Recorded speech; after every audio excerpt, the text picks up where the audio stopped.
Bonjour à vous tous et à vous toutes.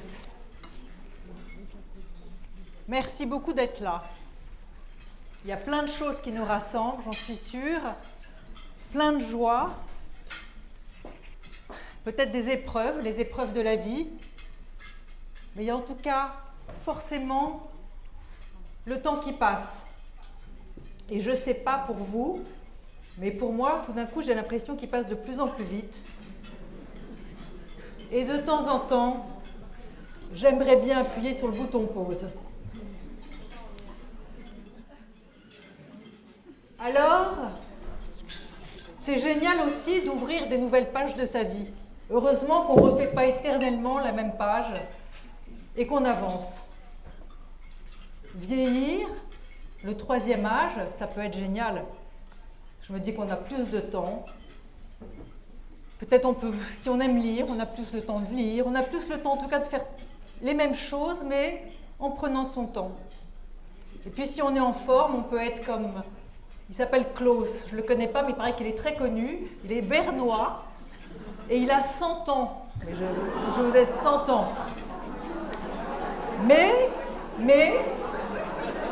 il y en a un autre que je connais, qui s'appelle Georges von Richter.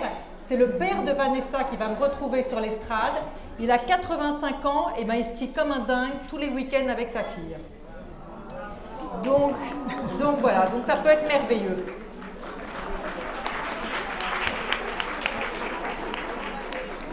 Et puis, il y a Yvette. Il faut que je vous parle d'Yvette, parce que c'est quelqu'un qui me tient beaucoup à cœur, c'est ma tante. Là, sur cette photo, Yvette a 80 ans, c'était il y a 10 ans. Quand j'étais petite et que j'allais voir Yvette, qui habitait à Pully, moi j'habitais à l'étranger à l'époque, j'avais l'impression, on partait au mois d'août, le ciel était toujours bleu, il faisait un temps de plomb, et j'avais toujours l'impression de partir pour Los Angeles, parce qu'aller chez Yvette, c'était arriver dans un jardin rempli de palmiers. Elle était dingue du midi de la France, donc elle avait décidé de mettre des palmiers partout. Elle avait un brushing incroyable à la Farrah Fawcett. Elle était ultra élégante, elle avait une Autobianchi bleu clair, avec une toile blanche décapotable. Vous regardiez Yvette, c'était l'image du bonheur. Et Yvette, qui est un peu comme une deuxième mère, ou en tout cas comme une grand-mère pour moi, il y a 2 mois, il a fallu que je la fasse rentrer dans un EMS. Et maintenant, quand je vais voir Yvette, elle pleure. Et moi, de la voir pleurer, ça me fait pleurer. Voilà. Voilà un couloir de l'EMS. Je le passe vite parce que c'est trop triste. Quand on sait que, je vous ai mis ce chiffre parce qu'il est exact, 47% de dépression en EMS, ça peut paraître, on peut se dire, bon, il y en a 1 sur 2 qui ne l'est pas, mais en même temps, quand on sait que c'est 3 fois plus que ceux qui restent à la maison, on se dit, il y a un truc qui ne va pas. Or, un EMS, c'est un truc extraordinaire, on a une chance folle. Qu'est-ce que j'aurais fait si je n'avais pas pu trouver d'EMS pour Yvette? Un EMS, c'est un environnement médicalisé, sécurisant, des professionnels, des soins, des gens dévoués. Moi, je vois des EMS formidables, j'en vois beaucoup maintenant pour la Fondation Anouk. Il y en a qui sont extraordinaires. Mais les directions ne peuvent pas tout faire. Elles font le maximum, mais il y a des choses, notamment l'environnement visuel, dont elles ont tendance à pas trop s'occuper. Et moi, quand je pousse la porte d'un EMS, qu'est-ce qui se passe? On voit des rangées de chaises, des personnes âgées assises sur des chaises qui attendent.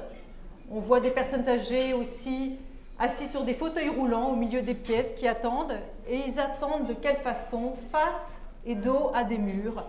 Et je vais vous raconter les murs. Vous avez 3 genres de murs. Vous avez soit des murs ternes et tristes, soit des murs, excusez-moi parce que vous êtes en train de déjeuner, mais un peu couleur pipi, c'est moche. soit des murs très blancs et complètement aseptisés et hyper angoissants, soit, et c'est pas mieux, remplis de décorations multiples. J'ai des scotch non-stop, des trucs qui tombent du plafond, et ça va pas non plus, ça alourdit l'atmosphère, et on n'y est pas bien. Ça, c'est des exemples, encore un exemple d'un couloir. Mais maintenant, on a une solution. C'est une solution magique, c'est la Fondation Anouk. Je vous assure, c'est magique. Depuis 2008, l'idée a tellement bien marché qu'on est dans 250 hôpitaux, dans 17 pays. Il y a eu...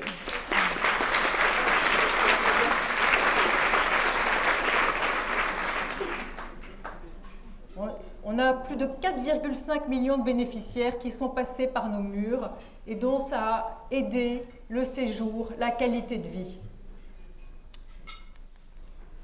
Voilà, ça c'est ce qu'on fait par exemple après. Cette EMS a décidé que eux, ce qu'ils voulaient, c'était voyager. On leur a demandé où vous voulez voyager. Ils nous ont dit on veut des flamants roses, on veut un pays du Sud. Voilà, et ça a bien marché. Et c'est un outil de communication pour les accueillir, pour les stimuler et prendre de leurs nouvelles. Plutôt qu'un long discours, je vais m'arrêter. Je vais juste vous dire une chose. En 2019, l'Organisation mondiale de la santé a publié un rapport qui a fait pas mal de bruit, basé sur plein d'études scientifiques et qui disait une chose, c'est que l'art doit faire partie intégrante de la santé. Et bien ça tombe bien parce que nous, c'est notre mission depuis 2008, 14 ans.